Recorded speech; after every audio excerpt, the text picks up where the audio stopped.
Reserve. The root of all our evil, it begins with the Federal Reserve. Hey, yeah, well, let's go back in time when everybody was so proud of America. I'm Tom Salmons. This is year 0. Today, Marc Clair. As you may have seen go up on my YouTube last week, I did have an interview with Marc Clair, and due to scheduling issues, I did not have an opportunity to record an introduction. So I will be releasing 2 audio podcasts this week, and this is one of them. This episode is also brought to you by the Marc Clair Show. Marc Clair was the host of the Lions of Liberty podcast from the Lions of Liberty Network for 9 years. And as the world changed, as he grew older, he got married, took on a stepson, and his views have changed a bit, as you will hear in this podcast. And not necessarily politically, but as to what is most important in life. So, Marc changed up his podcast, his format, and is digging into the more esoteric sides of life, spirituality, and entrepreneurship, and things of that nature. So, go check out the Marc Clair Show on YouTube. It's the Marc Clair Show. You can get it at any podcast provider or on YouTube or Rumble. Marc Clair Show. So, libertarianinstitute.org. That's where you can find this podcast, plus Patrick McFarland with Liberty Weekly, Kyle Anzalone, Conflicts of Interest, Scott Horton with the Scott Horton Show, Keith Knight, Don't Tread on Anyone, and a lot of great writers like Will Porter. So, go on over to the Libertarian Institute and check out all of what we're doing at the libertarianinstitute.org. That's the libertarianinstitute.org. And if you're looking for a direct link for this podcast, libertarianinstitute.org/year-0/ Fox and Sons Coffee. That's the coffee I wake up with every morning. foxandsons.com for that BBC. That's that big, bold coffee, baby. So go over to foxandsons.com. Grab yourself some fantastic coffee with just a hint of chocolate, unless you want to try the honey prep. It's got a little different flavor to it. It's not quite as rich, not quite as dark, but it is very good. So go over to Fox and Sons Coffee. Check out all the different flavors that Steven is coming up with and all the different stuff he's doing over there at foxandsons.com. And at checkout, enter promo code ZERO, ZERO, for 18% off $25 or more purchase. That's foxandsons.com for that BBC. Put it in your mouth. Thank you, Tom Burton, for the music. Enjoy the show. There it is. All right. We are recording. I'm here with Mr. Marc Clair of the Marc Clair Show. What's going on, man? What's happening, Tommy? Good to be here. Yeah, it's a day. My dog is in a mood today. I don't know what his deal is, but he is just whining. Chasing ducks again? No, he's laying next to me just whining about everything. And I'm like, what is wrong with you, dude? Like, I have things to do. I can't sit here and nurse you. Something in the moon and the stars, something like that. Something, who knows? Yeah. But all right, man. So how have you been doing? I'm doing. I mean, there's a lot of directions I can go with that question, but generally speaking, very good. It's been definitely a year or 2 or 3 of massive changes in my life. Some of them very intentional. Some of them just felt like they're coming at me and I was going with the flow. So, but yeah, I mean, since we last talked, I think I was in Mexico with you when you were on my show last and when I was on your show last as well. Yeah. So I'm now settled in Florida with my wife and son. And yeah, it's been we've been here about just over 6 months now. So we're still kind of in the getting settled range, especially because we just showed up here with suitcases. No furniture, no house, no nothing. So it's all been a rebuilding process in many ways. It was like we broke the whole thing down essentially and building it back from scratch. Yeah. Well, sometimes that's just the way you have to do it. And, it's going to be what it's going to be, But you started a new show. You left Lions of Liberty. You started a new show. And you've been kind of going down this rabbit hole of metaphysics and like kind of esoteric subjects. So how's that been treating you? How's that changed your perspective? Yeah, well, it's one of those things. I mean, I've always been from a young age just interested in the mysterious, the mysteries of the universe, you might say. I think when I was a kid, that was more like, just the normal science stuff, like galaxies and black holes and all these things that they teach you about. But then there was beyond that. I found Art Bell on the radio. I got really into like things like the X-Files, the whole UFO thing just completely fascinated me. Ghost stories, all of that stuff really always got my mind churning. I think there was part of me that was a kid and would think, well, we know that's not really real, but there's the other part of me that was fascinated. Like, well, what if it is? What if there are ghosts? What if those are aliens in the sky? So that's always been an interest of mine. And I don't know if it's related. It's probably all related to politics in a way, or related to the same path of just seeking truth. I've always been sort of wanting to find the truth, whatever that may be. And I think when you're seeking the truth, you can go in so many different directions. At one point, my seeking of the truth was like my worship of Ron Paul and libertarianism. And because it rang true to me. When I heard him speak on a stage, it just rang true. And similarly, in the last few years, while I've always been on a sort of exploratory course, I've become a lot more serious and interested in religion and the philosophy behind that, more of a worldview kind of thing than just like the political, which is really just dealing with the material world right now. So that's the Buck Johnson is going to cringe. That's the journey I've been on for some time now. And probably not unrelated to around the same time I met my wife, got married, not unrelated to around the same time the whole COVID thing was happening, Koofy thing, excuse me, and everything going around that really opened my eyes to what I feel is the existence of evil in the world. And when you embrace that there is evil in the world, I mean, it would be really depressing if you didn't also embrace that there's good in the world. I mean, you almost have to as the counterbalance, or you just get into this nihilistic state where everything is horrible.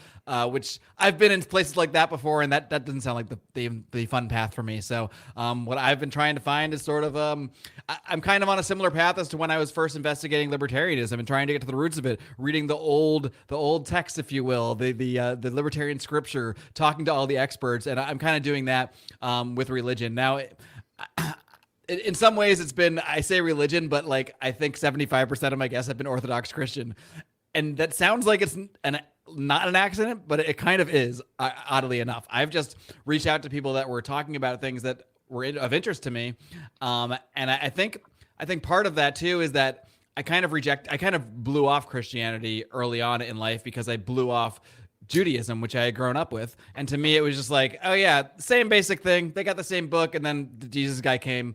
I don't need to really learn more about that. So I kind of always brushed that aside as I was looking deeper into other religions like Buddhism, Hinduism, which isn't really per se religion, but this sort of thing. I was just looking into what the ancients believed, but for some reason always kind of brushed off Christianity for a long time until the past couple of years when it's obviously not a coincidence, but I found myself resonating with a lot of people who I then later find out, oh, this person's an Orthodox Christian, or this person's a catechumen, or this person's on that path. So, of course, I'm not going to pretend there's not a certain resonance there that I'm feeling, and that it's probably not a coincidence that a large number of my guests have happened to be Orthodox Christian. But I do say happen to be because I'm not researching Orthodox Christians to talk to. I'm just finding interesting people that are talking about the things that I want to talk about.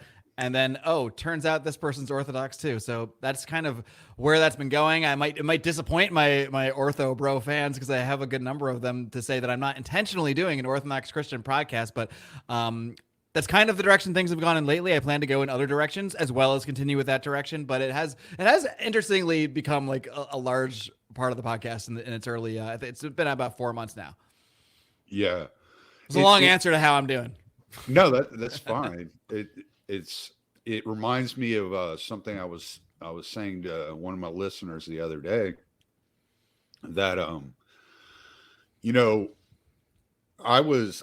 entered libertarianism a lot like you, like looking for truth. I was just trying to figure out what was how the world operated, what was going on around me. I started noticing things, and I would get curious, so I'd read on it and look it up and try to seek out podcasts and find people that knew more about it than I did. And it got to a point where I just wanted to talk to people about it. I didn't want to just listen to other people talk about it, because like it seemed like the podcasts I was listening to were good, but they weren't asking the questions I wanted to ask. And so they would like get right up until the line, and then they would like drop off and miss like several points that I had come up with. So I followed that path, and then I started seeing what was going on in the culture with like, and I use abortion as an example, and how people treated it like a sacrament and got so upset when it wasn't just the way it's supposed to be across the entire globe, that each state, each individual community kind of has their own decisions. And I'm looking at that going, okay, well, wait, I thought child sacrifice, went out years ago. And here you are talking about, you don't want to have a kid. You don't want to be forced into this position of taking responsibility for your actions because you want to pursue something else. So you're sacrificing the child for a future promise or a future benefit. So that sounds a lot like child sacrifice to me. Yeah, I mean, it's the opposite of sacrificing yourself for your child. It's the opposite of what I want to think any decent person sees as the good and just way. But it's examples like that have, I think, shown a lot of people like me, like, okay, this is like, I think growing up, like, I always took that stance on abortion, that like, oh, well, of course, like, yeah, if there's some medical necessity or something goes wrong, like, yeah, of course they have the right to do whatever they have to do in that medical situation. And that's kind of how it was always pitched to me. I never really saw or heard of until recent years, and maybe the internet and Twitter and all this is a large part of that. I never really heard people pro-abortion. I heard people that were like, thought there should be pro-choice laws for certain reasons or what have you. But to me, it's only been in the last 3 or 4 years you've actually seen the celebration of it, like the demand for it, almost like you said, like a ritual sacrifice. I mean, hearing stories that you see women bragging about having 5, 6, 7, 8 abortions, like they're just notching rungs on their satanic belt. And then you do start to see things in more of a good evil context, because obviously someone like that who's bragging about 7 abortions didn't have 7 medical emergencies, Right. Yeah. Well, and it made me take a step back and look at the way I viewed morality. And it really had very little to do with abortion itself. It was just the way that it was being discussed and handled that I was like, wait a second. And the people that are quote unquote shouting their abortion or saying, standing there with their 9-year-old kid saying, I wish I would have had an abortion, have this like kind of relativistic or subjective view of morality. Whereas the people on the other side of the argument that are anti-abortion have this objective view of reality. And I realized that from a libertarian lens, I was arguing an objective morality.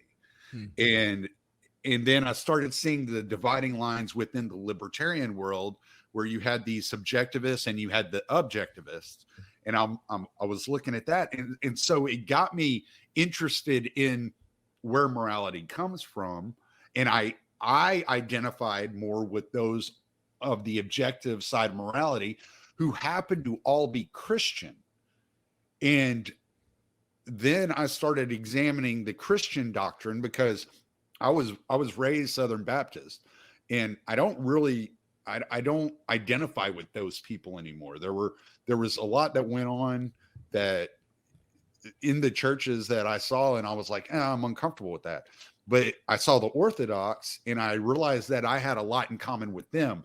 A lot of the subjects they were talking about, a lot like what you're saying. It just kind of happened to be that those were the people I was sharing all these commonalities with. Right. And so I ended up going down that road, and eventually, joined the church and went through the catechumen process and became a member. And you're another example of someone who I've been resonating with over the last couple of years. I feel like I'm kind of on the same wavelength with.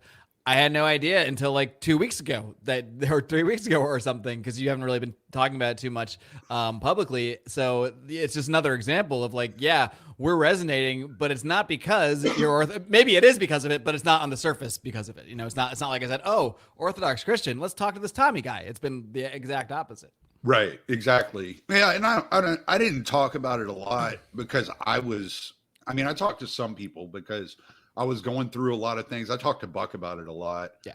And Adam Patrick, I talked to a lot, but I was going through a lot of what you would call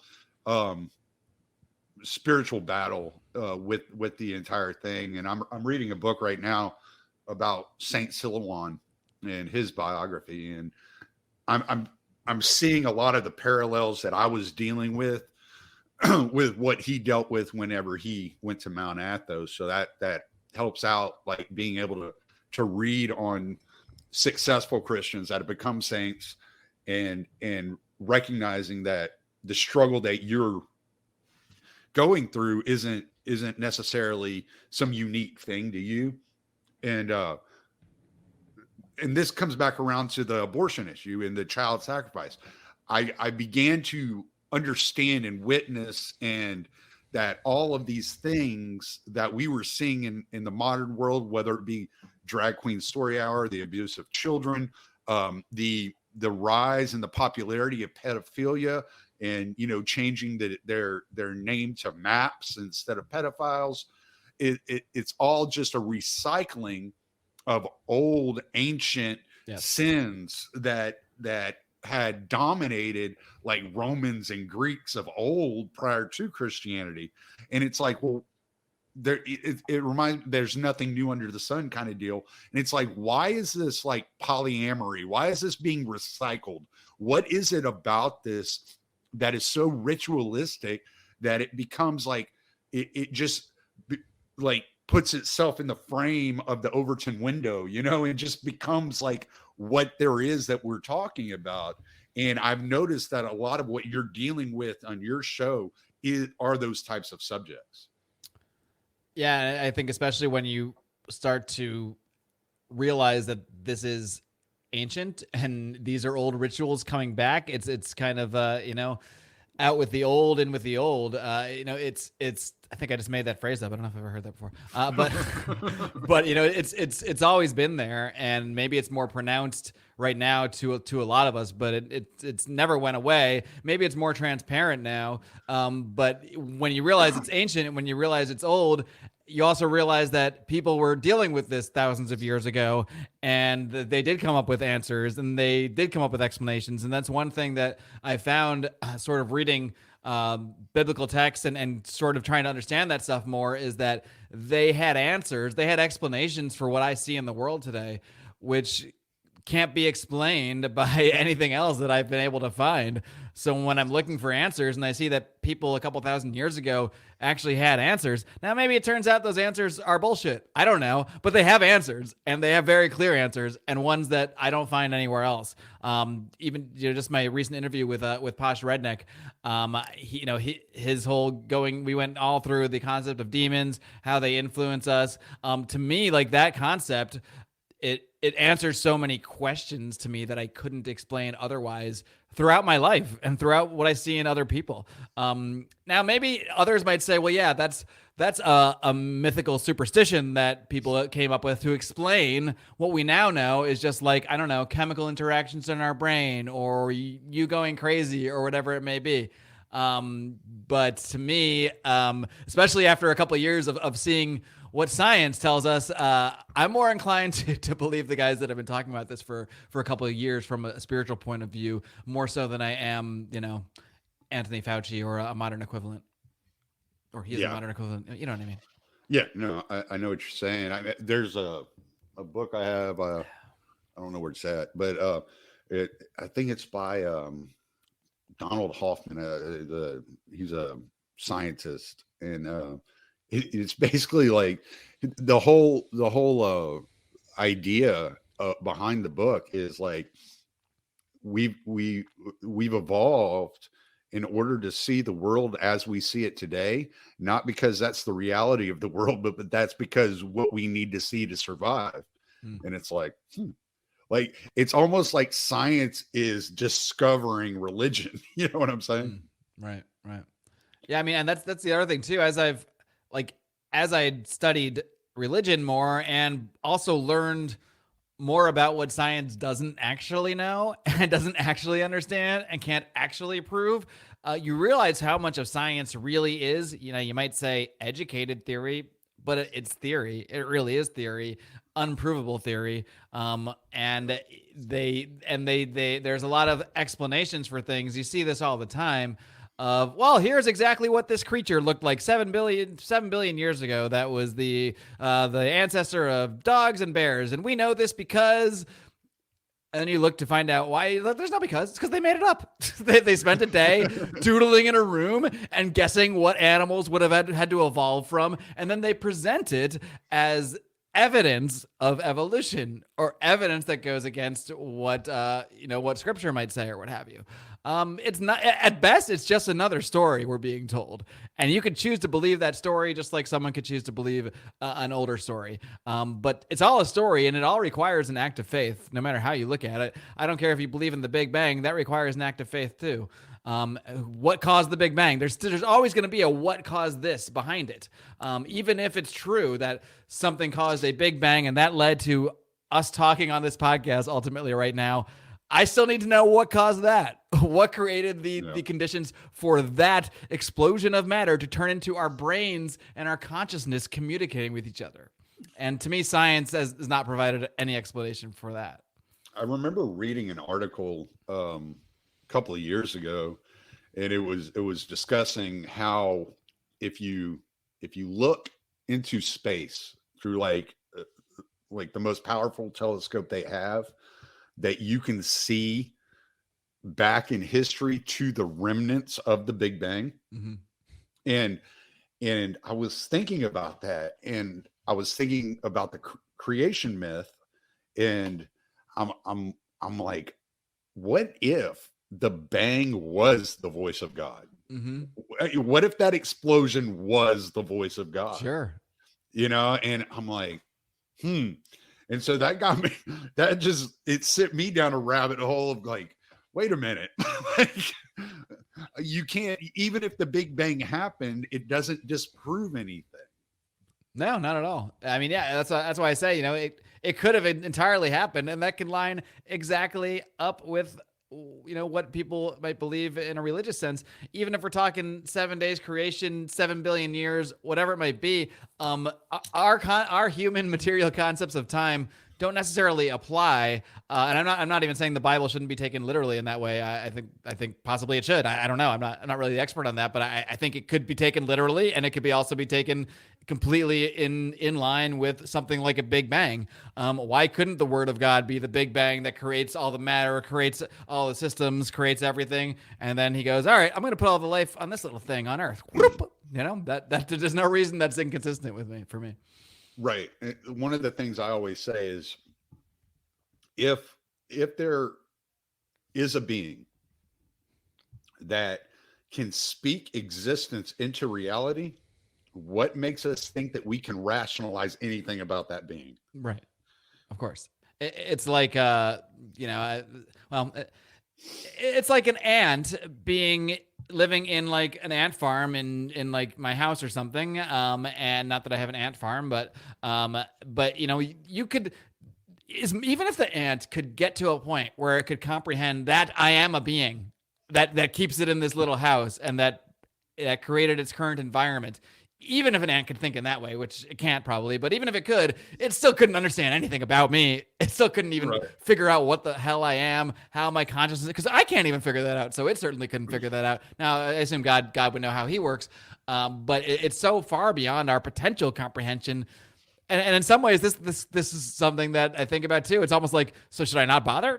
If it's so far out of my comprehension, should I not bother trying to comprehend it? And in some ways, yeah, I think that is the hardest thing in some ways. As someone who always wants to know the truth and wants to know the answer, what's the exact history of the world? Is Tartaria real? Are there lands beyond the ice wall? I'm interested in all these weird theories. The hollow earth. I want to know the truth about all this stuff.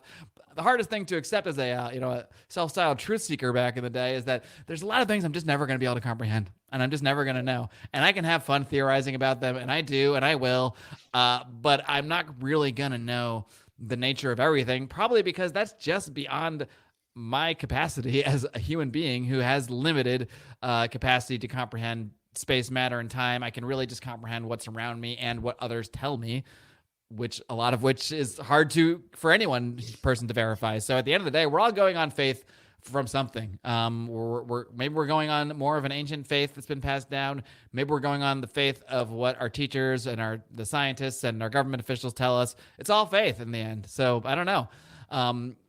I think we can dig into certain things and maybe debunk certain things or sort of figure out more of what's the truth from our ability to comprehend that or not. But I think that has its limits, and that's the hardest thing to accept when seeking truth, I guess, is that I'm never going to get the book that tells me everything. It tells me exactly what God is, how everything was created, the entire history of the world, every little weird conspiracy, if it's true or not. I'm never going to know all that stuff. I'll have fun trying, but I think at some point it's hard to let go and be like, there's things I'm not going to know. So I kind of do have to choose my faith at some point, because we're all choosing faith in something at the end of the day.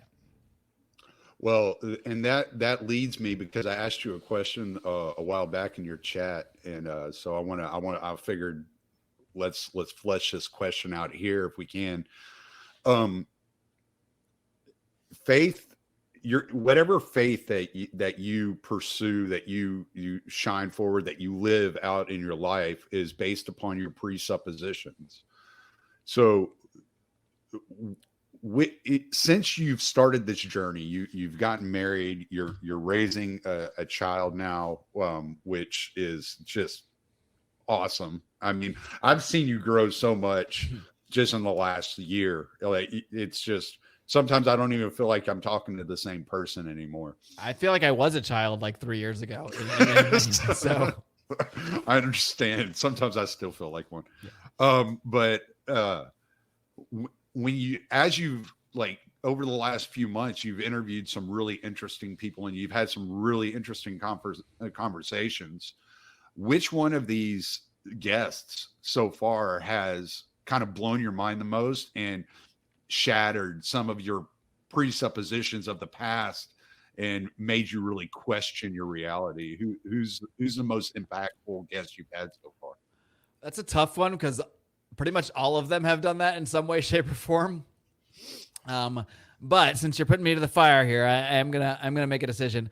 Probably Father Turbo Qualls as sort of shaken me the most, in a good way, a good shake. And part of it is just I'm not sure if you've ever spoken to him or not, but there is something, and I'm sure it's even different in person. I know Buck met him in person. And it's just, there's something about speaking to him where you just feel at peace. Like, I just felt like at peace that entire interview, which I'm always comfortable with interviews at this point. I've been doing it for almost a decade, but it was sort of a different level of things from him, where I just felt like I was talking to a friend who's trying to explain things to me, a friend who's been through a lot of things, a friend I've never met before or talked to before, but that's just how he very much comes across. I think one thing that he really put into my mind that explained a lot of things for me, and of course, again, not coincidentally, I'm sure, like 4 guests I've talked to after this, he brought this up, have brought this up coincidentally as well, but it's the concept of the logismy, the idea of the thoughts that can enter your mind. They actually enter your mind, that they're not necessarily your own thoughts. Right. And all throughout my life, I've had certain situations where just like a thought would enter my mind that didn't make sense to me as why it would enter my mind. Like, why would this thought that doesn't align with what I'm really want or what I'm really thinking, why would it enter my mind? And sometimes I would brush that thought aside, be like, all right, I'm not going to do that thing that entered my mind. Other times I would follow that thing, be like, yeah, I am going to go. Yeah. You know what? I am going to go to this bar and get a drink that I'm driving by. I'm just going to go do that thing. I'm going to go talk to this person that looks shady that I probably shouldn't talk to because this thing in my mind told me to do it. And I'm going to take that suggestion. So I've been on both sides of it. And when he said that and introduced that concept to me, it was like I flashed back through my entire life, and I just saw all these instances where I followed those voices, usually not turning out good. Instances where I didn't listen to those voices and usually being glad I didn't. Yeah. And when he put it in this concept of like, yeah, that's demons. That's demons trying to influencing you. Like, they can't control you. They can't read your mind, which is comforting. They can't read your mind, but they can see what you're doing, and they can see how you act, and they can, basically try to lure you in with thoughts and that sort of thing, and to try to influence your behavior. And recognizing that has really changed my world in so many ways, because now I feel like, not that I can't fall under that influence, but I feel like I'm even more conscious now, and I can more easily just sort of go, all right, I don't need to like stress over why I'm thinking that. I can just tell it to fuck off, and that's really powerful too. That's really empowering in a way too. And again, maybe psychotherapy people or science people would be like, this is just their explanation for what we can explain of other things going on in your brain, your doubts, your fears. I'm not sure I care what the explanation is, but thinking of it in these terms is much more powerful to me, and it's much more empowering and gives you control over it. It's certainly a lot better to me than go take these pills now, so you're less anxious. You need to calm down these voices in your head. Here, take this every night. You'll be fine. No, telling it to fuck off is a lot more powerful to me. Not the Father Turbo said to do that exactly, but that's my own phrasing of it. Yeah. I mean, I deal with that a lot, and those of us with more creative imaginations have to deal with that, and it's because we're open to the influence of thought. And it reminds me of the there's an old saying that people don't have ideas have people. And so it's very much that idea that there's these ideas, these thoughts, they have a life force of their own. Yeah. And as you follow them, you're feeding that life, that life force.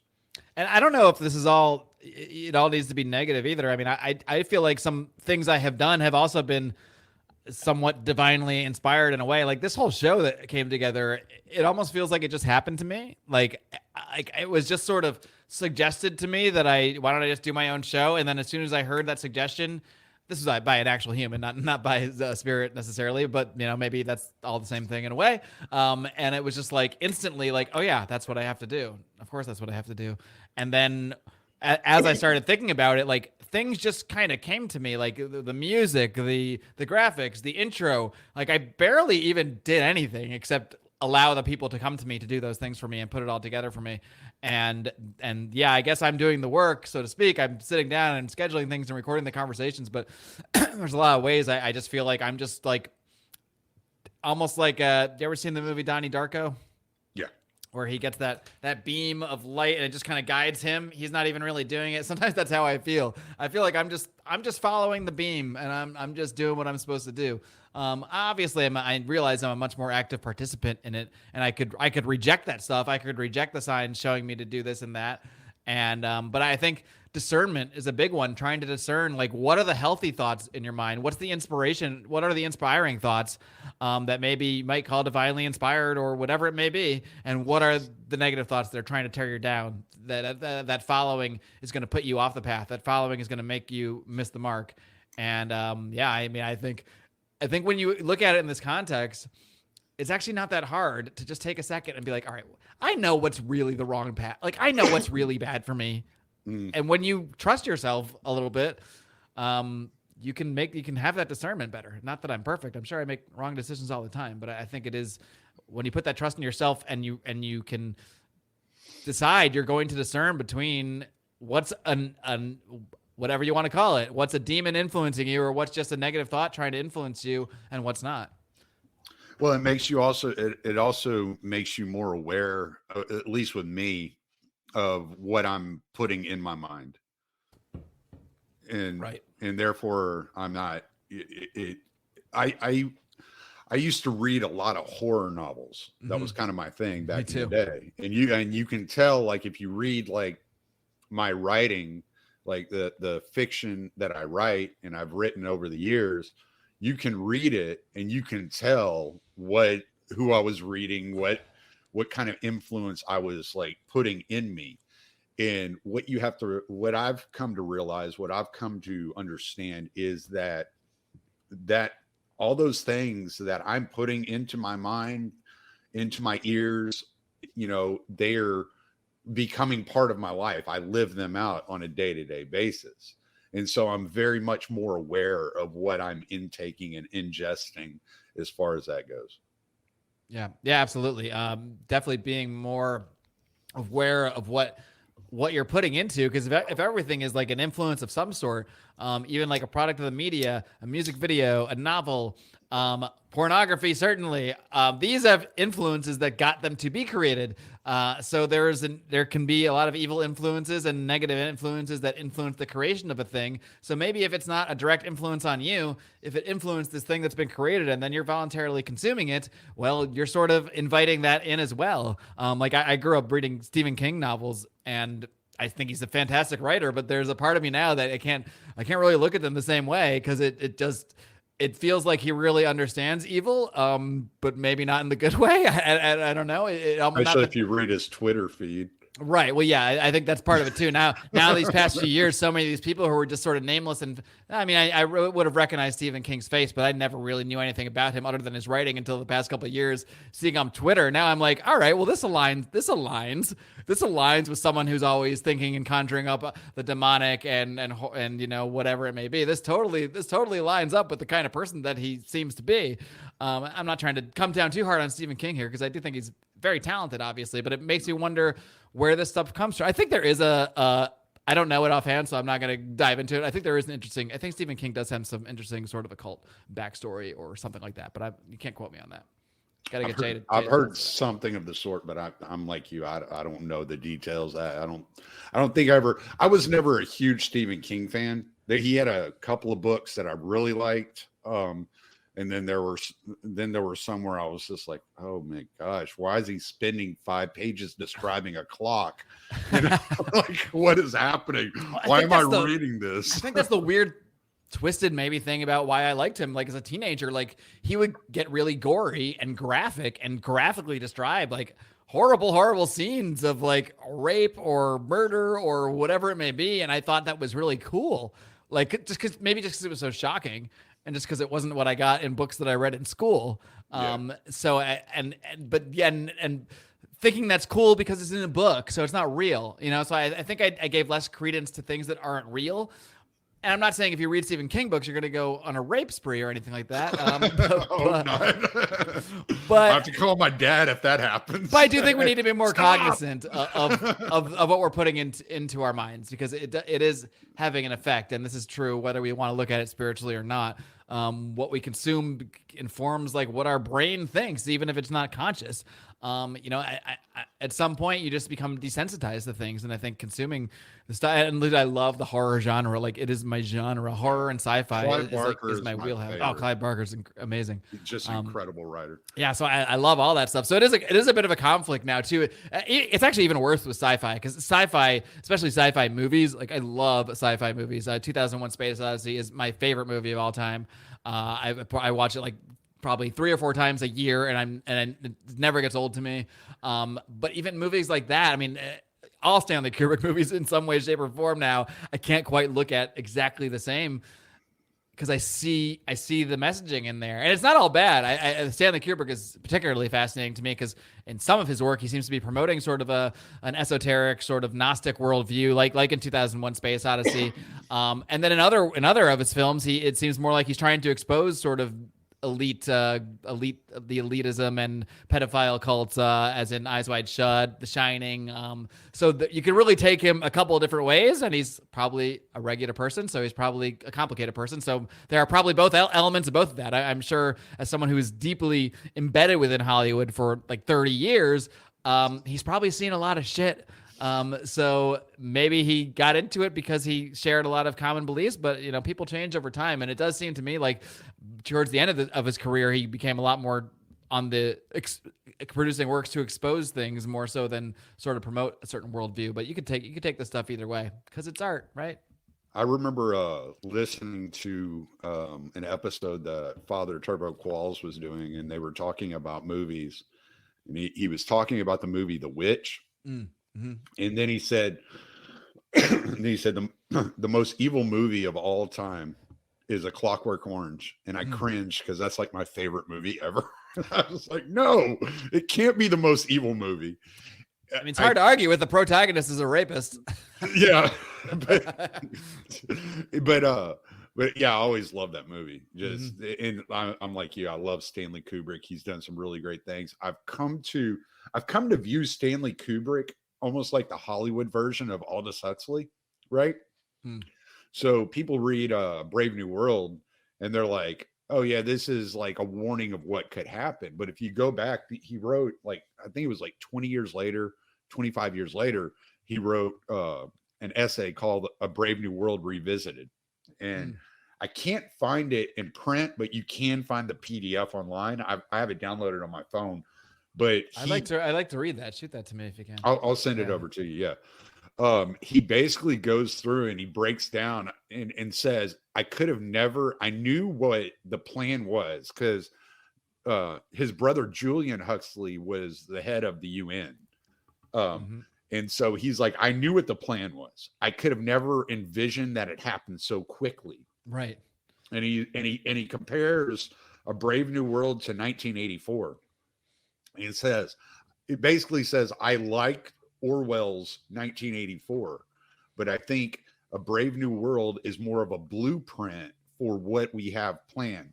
And so I kind of look at like Kubrick in that same vein, that he's revealing things to average people through entertainment, but he's doing it in a glorifying manner.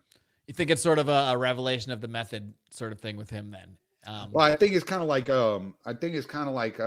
what Tragedy and Hope, right? Like Carol Quigley wrote Tragedy and Hope as a celebration. Right. Not as like a warning. It's not a conspiracy book. It's like look how we're doing these things. This is great. It's glorifying the actions. And I think kind of from what I gather with like after like stepping back and looking at Kubrick from like a 30,000 foot view, I kind of get the idea that he's glorifying these things. I think the only one that gives me pause on that is the Eyes Wide Shut. Because that's one that really does seem to be sort of pretty much blatantly saying, yes, our world is run by an evil pedophile sex cult, and here's what they do. Here's how they trap people into it. But again, maybe, and there's a lot of ways to interpret the ending of that movie. I mean, maybe it's just saying, yeah, this is how we do it, and they're gonna get into it too. And so, yeah, you definitely could take it. You could take it either way. I think. There's always that thought that he died while completing that movie, so he was exposing too much, and who knows what the final product would have turned out like because he shot most of the movie, but then he didn't oversee the finishing of the film. So I'm curious what that film would look like if whatever hands came in and took it over didn't do that. But it's really he's just one of the most fascinating characters to me, and it's someone I've actually wanted to do like a series soon, like individually looking at his movies, because they're just movies I've loved for like 20 years. So it seems like now that I have this show here, it's a perfect point to do that. And I have a lot of people in mind, to talk about that stuff with. So we'll see where I go with that. But yeah, Yeah. I mean, it's just a fascinating character to me. But yeah, you could certainly take him just like Orwell, just like Huxley. That like when I was young and read those books, I'm like, oh, they're warning us about what the future could be like. And then you look into the history of them and you realize they're all connected to intelligence operations and the global elite. You're like, oh no, this is not a warning. It's if anything, it's a revelation. It's like Right. it's here's what's coming, and we're gonna slowly get you ready for it by revealing things through works of fiction. Right. Yeah. And you notice as these things come out, and it's wild because you'll like see things in a movie and you're like, oh, that'd be crazy, man. That would be disturbing if that ever happened. And then 10 years later, somebody like a Klaus Schwab or someone like that comes out and announces, this is what we're doing. And you're like, that looks an awful lot like what I just saw over here, right? 10 years ago. And then they come out and say, no, it's a conspiracy theory. And you're like, but they wrote about it. Yeah, I'm reading it. And now they're doing it. Man. What's the conspiracy? And it's like this, it's just this weird form of gaslighting that I almost wonder if that's why they put it in movies too, because they do write about it. They are open about it. Yeah, it's to desensitize you to it. Well, and they can also say, well, you just saw that in the movies. Come on, you overactive imagination. I'm like, but they also said they're doing it. Yeah. And then are doing it. Yeah, I mean, I think a lot of it's a cope, like I think normal people, that I don't blame them, just want to go about their lives and not imagine the world is run by evil satanic pedophiles. I totally get that. Why would you want to wake up every day and think that? Right. So I get why it's much easier to just say that's a conspiracy and brush it aside, because otherwise you have to grapple with that. You have to grapple with that existence of that level of evil. And I think I can kind of see two sort of kinds of people in the last couple of years. The kind of people that accepted the evil that it was, accepted that this was being intentionally done to us for nefarious purposes, obviously, because there's no non-nefarious purpose to do what was done the last few years. But to me, that's obvious. To other people, it's not. Or maybe it is, but they can't embrace that because then they have to tackle the good and evil question. And I think when you keep yourself in the mindset, this applies to libertarians looking at government or just regular people looking at the COVID stuff. You can either just keep telling yourself it's just a bunch of honest people trying their darndest and whoopsie daisy, we slipped on a banana peel and had 8 months of lockdowns in California.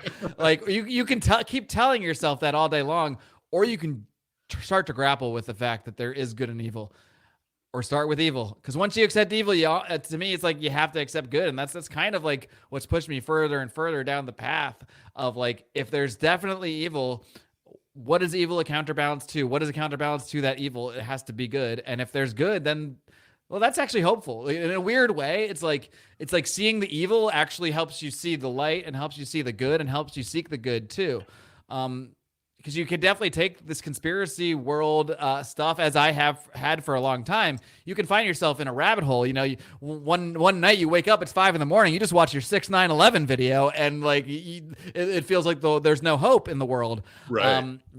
So if you just focus on the evil parts of it, like the specific conspiracies here and there, yeah, you can get completely lost. But at that same time, when you really accept it. Because I think for a long time when I was into conspiracy stuff, there's like that part of my mind that would tell me like, it's not really real. It's just an interesting conspiracy video I watched. I'm not saying every conspiracy video is real, but there's truth behind a lot of them, even if the details are wrong, Right. And I think a lot of that's intentional. I think a lot of conspiracy stuff is put out there that's intentionally meant to obfuscate.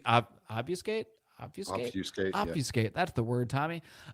Intentionally meant to obfuscate what otherwise could be serious inquiry into certain events or that kind of thing.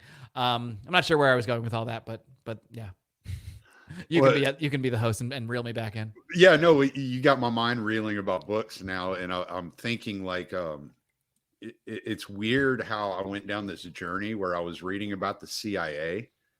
And then I pick up like a book like Orthodoxy and the Religion of the Future. Mm-hmm. And I set it down next to like the Devil's Chessboard. And I'm like, hold on. Like, this is crazy. Just by habit, you just put it down and looked where you would put it down.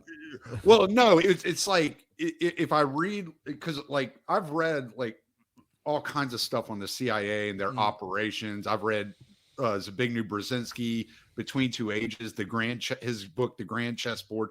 I've read these things and about the globalization and kind of the idea of the technocratic state. And then if I like pick up, like, I don't know if you've read that book by G.M. Davis, Antichrist, The Fulfillment of Globalization. That one I have not, no. Oh, it's really good. You should really read that, because I mean, it ties together. And I guess this is where I was going with it. When you read like stuff like that, it'll tie together the politics that you see around you, the cultural, like almost reaction to these politics, and the way the culture continues to quote unquote progress. Mm-hmm. And then it ties it into the spiritual, and it gives you kind of a view of it that you're like, this is why I relate to these people so well, because they are viewing things very much the same way I am. And then they are coming at me and telling me, this is why it appears to be this. Yeah. But I mean, that on that same line, like I've read a lot of like Seraphin Rose's books. Nihilism was a great book. Yeah, he really resonates with me. I think there's one that's Orthodoxy and the New World Religion or something. The like Religion that. of the Future. Yeah. Yeah, and it's this interesting parallel where like, yeah, this is like new stuff to me, but it's also really just, it's almost like explaining the spiritual backbone of the global government, the global elite, all the stuff that I've kind of known about for the last 2 decades or so.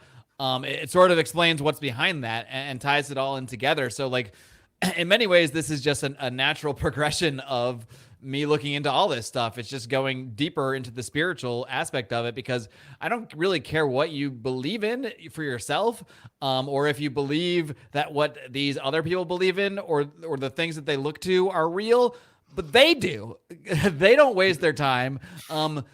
Billionaires and trillionaires are not wasting their time playing kids games, pretending to do mock sacrifices just for fun. All right.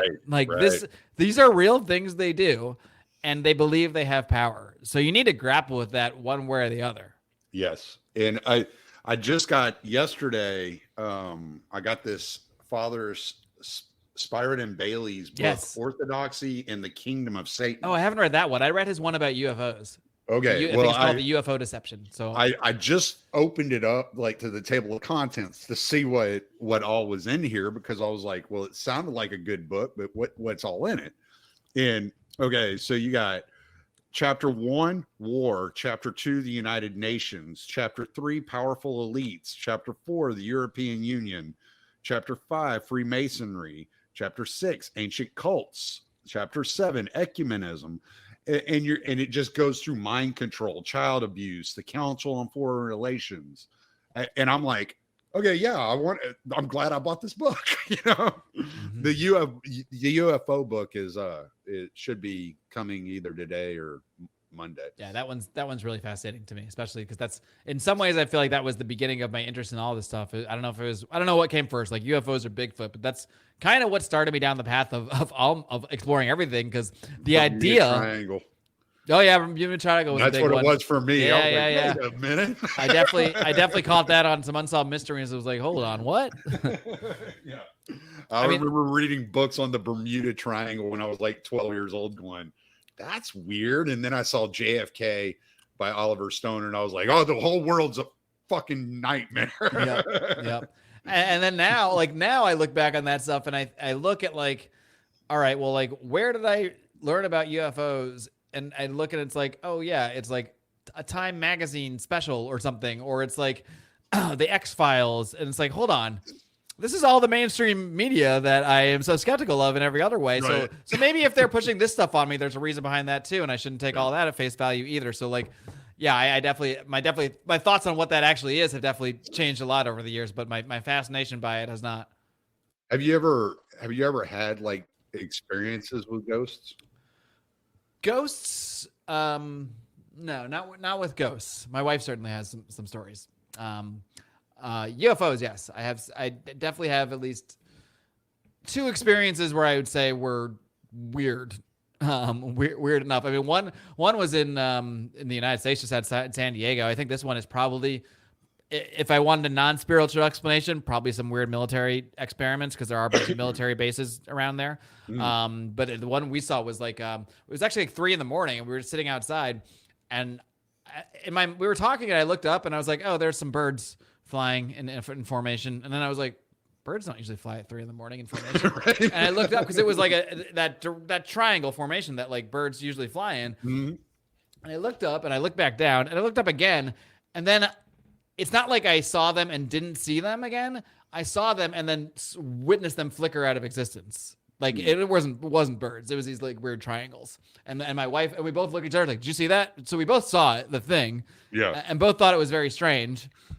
But I mean, I think a lot of this, a decent amount of UFO stuff can probably be explained by just not regular, but like material weird crafts that government people are working on for whatever reason. So I think that, but at the same time, I don't know if that explains everything. I mean, I had another one in Mexico where that didn't feel like that.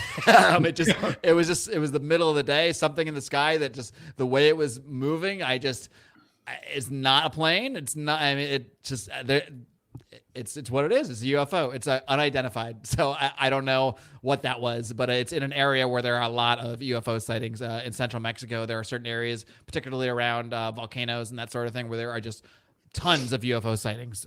So it's not even weird. Like my wife didn't even think it was weird. You know, she's like, oh yeah, we always see this stuff around here. I'm like, okay. I remember one time, my wife and I were sitting out on the front porch. We had a fire going. She saw something in the sky and she goes, look at that. And I looked up and I was like, that's weird. Wonder what that is. And this was back when I was still over the road. And so we kind of watched it and it kind of hovered around and then it was just gone. It just flashed off and it was gone. It left a little trail behind it and that was it. And I was like, that was odd, the way it was hovering and kind of jumping back and forth. And then boom, it was gone. And so the next week I got home and we're sitting outside again on our porch. And it was probably 2-3 in the morning, something like that. And she tells me, she goes, okay, I'm going to go to the bathroom. And I was like, all right.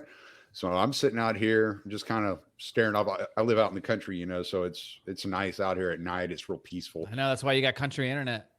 yeah. It's not the greatest. But you know, you trade-offs, right? Exactly. Oh yeah. I might be willing to make that trade at some point. So once the great internet gets to the country, man, I'm there. I usually use a hotspot, but I'm out of data on my hotspot until the 13th. So it's like, all right, well, it's kind of hanging out on this satellite Wi-Fi right now. But so she's like, I'm going to go to the bathroom. I'm like, all right, that's cool. And she walks inside. And the next thing I know, I wake up and I'm on the side of the road 4 miles away from the house. What? And she said that before she even came out of the bathroom and got back out onto the porch, the phone rang. And it was a police officer calling her, saying that they had found me. I had been gone less than 5 minutes and I was 4 miles away. I don't know how I got there. The only thing I could think of was there were lights and I was like, I got kicked out of a car. That's like the only thing that made sense to me. But I don't know how I got in a car. Like none of it made any sense. It was like so quick. It was over with so fast. I don't know what it was. Wow. Yeah, and that is a story, man. You should go on the confessionals with Tony Merkel with that story. That's crazy. I don't know Tony, but I can't make you know him. That's wild.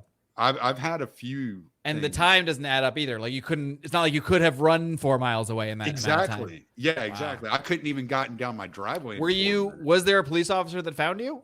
Or yes. Okay. Yeah, somebody saw me on the side of the road and called the cops. Because my wife actually had an interesting experience with a phone call that, like, when she was younger, maybe in her late teens or something like that, she was hit by a car, and her parents got a phone call like, "Oh, your daughter Diane is in this hospital. Like, you know, go see her there." And so their parents like just went to this hospital, and yeah, she was there, but they could never figure out who called them because she there's nothing that would have her identifying things on her. There was no contact information for her parents on her. She didn't talk to the person. But she does remember seeing like some kind of like light and like someone like kind of like talking to her like oh, I'm gonna help you or something like that. And then her parents got this phone call, but they could never figure out where the phone call came from, or there was no rational explanation for how a human could have even known who to call. But yeah, it's interesting stuff. I was reading. I have a set that Father Turbo had told me about called the Prologue of Orid, and it's two volumes. It's basically like readings for every day, and it's readings on the lives of the saints, and then there's a homily on it. And one of the saints, his name was Father John. I can't remember exactly where he was located at, but there was a lady who was put in the hospital, and she kept asking that they contact Father John, but it was the middle of a winter and it was a snowstorm, and the nurse and the doctor's like, there's no way for us to contact him. There's no way for us to contact him. And the lady was just in despair. She was just distressed because she knew she was about to die and that she wanted to take communion for the last time. So even after the doctors and nurses all refused to try to send anybody out into the weather and find Father John, and she just lays there crying on her bed in the hospital, screaming, Father John, please come to me. And in the middle of the night, he kicks a door in of the hospital, walks in, gives her communion, prays with her, and leaves. And the next day she's miraculously healed. And the doctors didn't understand. And she's like, it's because Father John came to me. And they're like, nobody came last night. There's no way anybody could have gotten to you through this snowstorm. And the person in the bed next to her said, no, somebody came last night and spent time with her and prayed with her. Wow. And, yeah. And these stories and these lives of the saints, these stories are really interesting. They're really, really wild. Yeah, no, that is wild. You hear stuff like, it's interesting because you see stuff like I read some of these stories in like the lives of the saints, and then they're similar to stories I grew up seeing on like Unsolved Mysteries, and then they're similar to stories I hear from my wife. And it's just like all this stuff together. It's like, okay, maybe if it's coming from all these places, including thousands of years ago, maybe there's something to this stuff. Right. Yeah, and it kind of, when you start digging into it, it does something to the way you look at the world. Oh yeah, it's like, okay, and this kind of goes back to what we were talking about before. It makes you very observant of your own thoughts, of your own like actions, the way that you're interacting with the world. It makes you very, very aware of what's going on at every little moment. Indeed, yeah. I mean, it can't. Once you start to see things in a different way, once you start to see the possibilities of spiritual influence, both good and bad in the world, it's hard not to see it everywhere. It's hard not to look at whether it's a movie or the news or just when you see someone, a couple arguing or something. Like I start to see like the spiritual aspect of all of this stuff. And yeah, it's kind of like, once you open your eyes to it, you there's no going back. I mean, especially with movies, man. Like all my favorite movies now, like I'm like, fuck, there's that occult esoteric like stuff that's in there, and it's just everywhere, and you can't stop seeing it. And now it's like boring because now they're just like, oh, let's just have this fucking guy dressed like this effeminate man dressed like a Satan and have women worship him at the Grammys. Let's just like, this isn't even interesting anymore. Like they used to, like Stanley Kubrick, he put some weird shit in there and made it like, they're just like, just throw this fucking fat dude in a devil suit. We don't care. Like, oh, come on. At least try now. Like, you know, that's the most disappointing to me is that the Satanists they're just lazy now. It's just boring. Did you see Jay Dyer's stream on that when he talked about the Grammys and this last performance? Yeah, I did. Yeah. Or I heard him talking about it on probably Tinfoil Hat. But yeah, I've heard him talking about it. Well, he went through he did like 2 hours, and he went through how like all these performances of the Grammys, like he went through Madonna and all these different performers, and how they were doing the same type of thing and using the just same it was type more of subtle symbols. then. Now they're just like, nah, fuck that subtle Right, stuff. right. And did you see the Aaron McIntyre's like little short video on it? It was like 7 minutes long. No.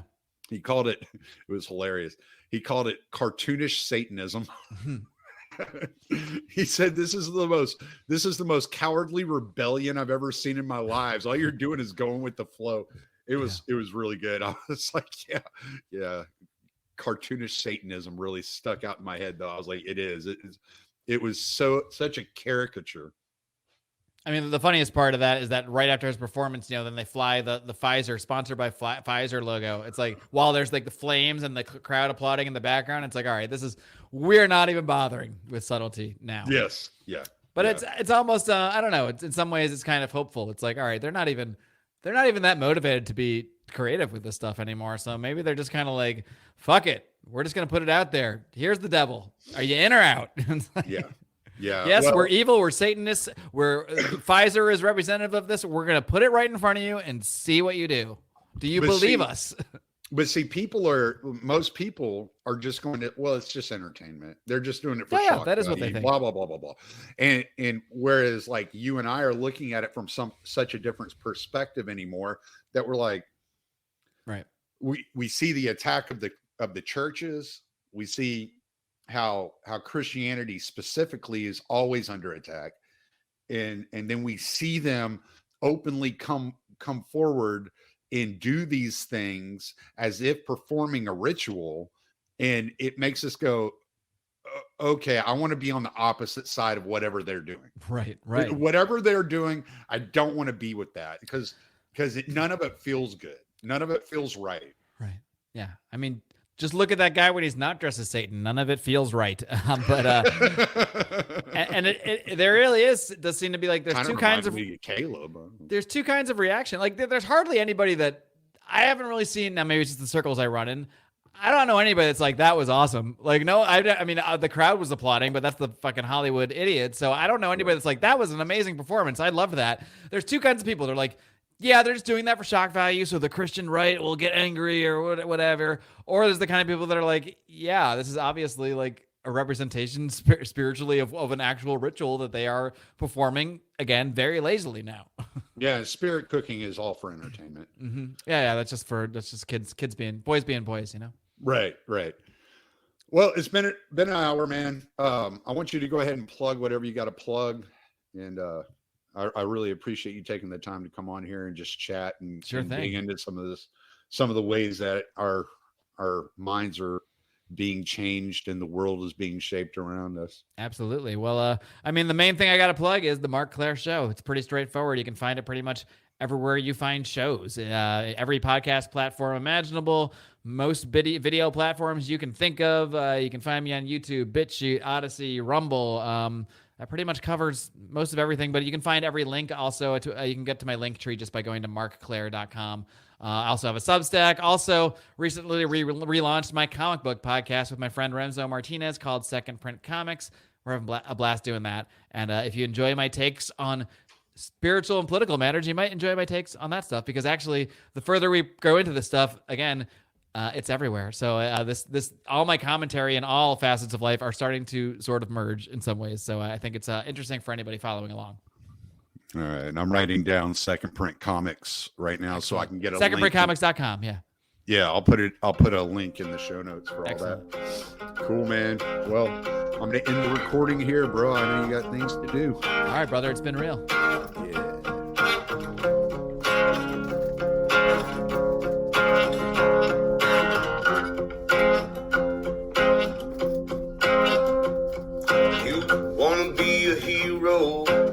Said you're just a slave.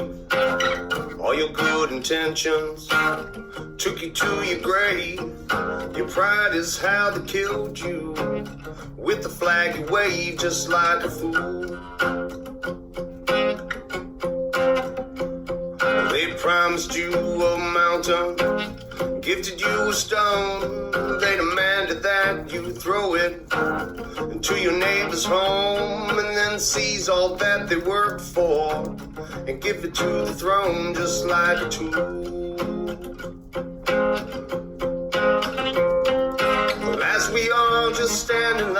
and glorify new ways of being cruel.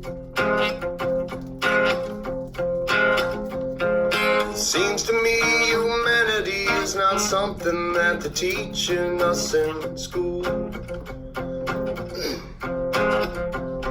They dumbs down all around, propaganda, their pollution. They set a cage up on the stage, a facade for all solution. They build a wall, block them all from this mental institution. It's insane. Now they're writing their own rule books and they're crossing all their T's. They're fashioning their people to all wear beggars' knees. If you want a clean drink of water, well, you must say pretty please. It's all a game. As we all just stand in line and justify these crimes done in our names. It seems to me authority and tyranny are both one and the same. Well, it's time to change the channel. It's time to set things right.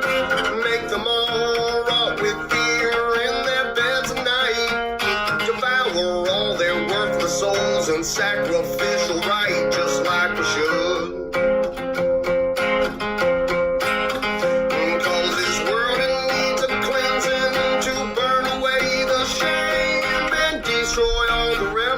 Of those who are to blame, and we'll stack them up like cordwood, watch them sizzle on the flames for good. Well, as we all just stand in line waiting for some kind of Robin Hood, our liberty will never be until our right to freedom is understood.